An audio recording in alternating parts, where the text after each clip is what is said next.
heard many years ago that the biggest cocaine etiquette was the penitentiary.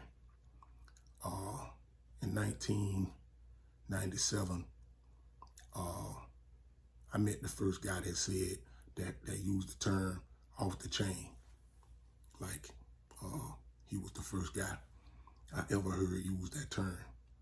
And I'm quite sure he wouldn't mind me name dropping.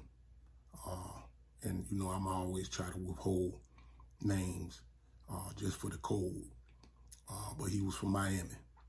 And one night I was watching NFL football, and I seen a familiar name.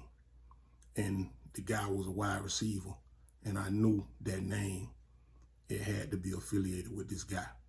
But anyway, I Googled him, and the guy ended up being his son. But this guy would always tell us, you know, he was a tall, slender built dude with a bunch of muscles and bird legs or whatever, but he would always tell us about if he saw us on the street, he would rob us and this and that.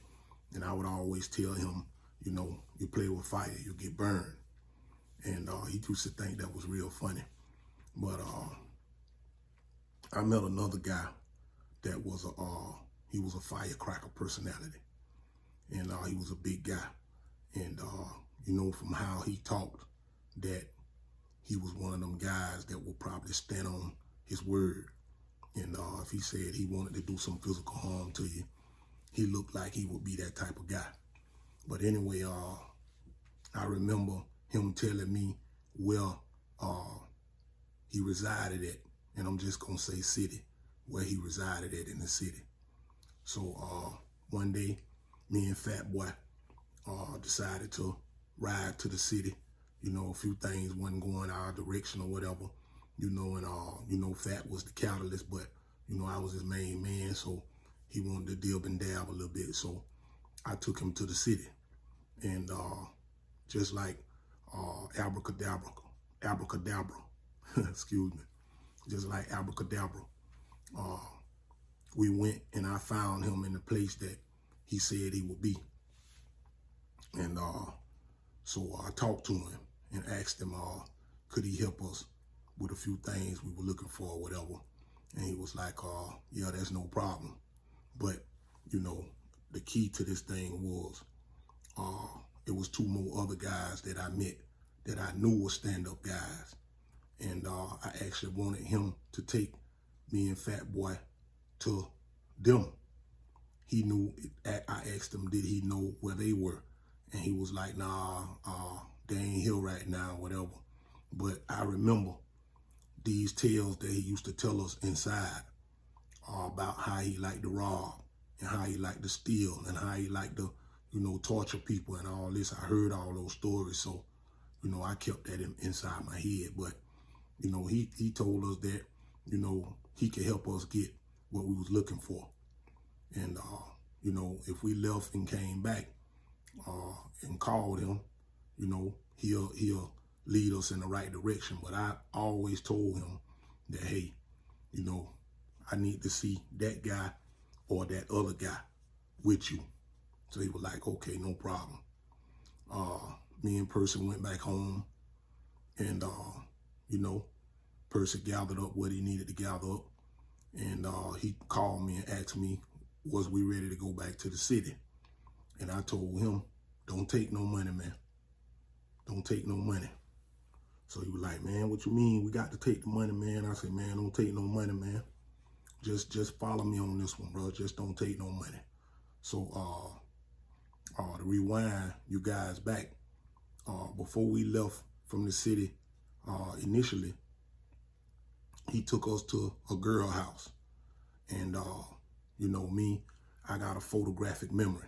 All I need to do is see something one time, and it's money in the bank. So he took us to that girl house, and I remember.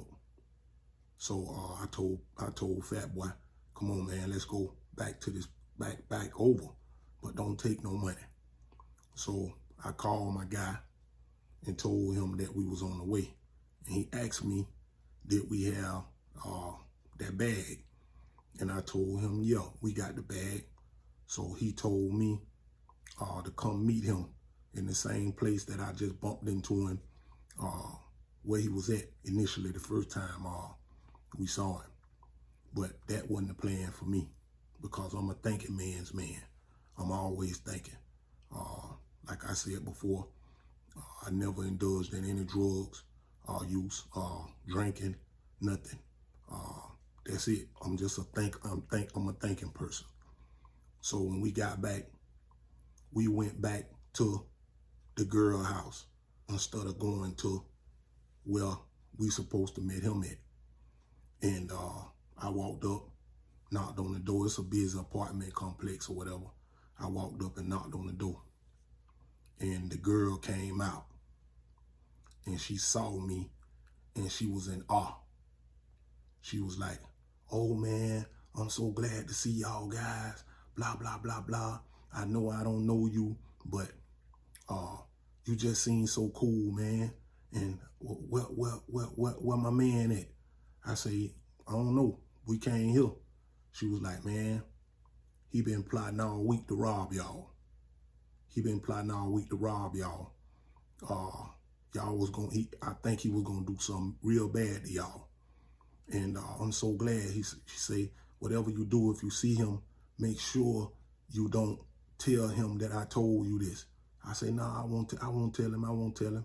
She was like, "Oh, I'm so glad, y'all." She say, "Y'all just leave and just play like y'all ain't never come." And she say, "The guys that y'all looking for is on such and such street." And we went to try to make that connect with the people that I really wanted to see, but we never saw them.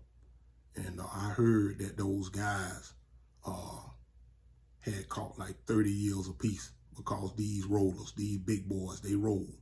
And I met them inside. And again, I really wanted to make this video because I know the world is small. And if this lady could recognize me, I wanted to say thank you, because sometimes people come in the way to help you, and sometimes people come in the way to harm you. You could walk and see a homeless person, and God could put that homeless person in the way for you, not saying that it's a bad thing, but it wasn't decreed. And she ended up being almost an angel, because I was one step ahead of him. But at the same time, I knew this guy didn't have the right intentions for us. So if this lady is out there somewhere and she see this video, I wanted to say I thank you very much.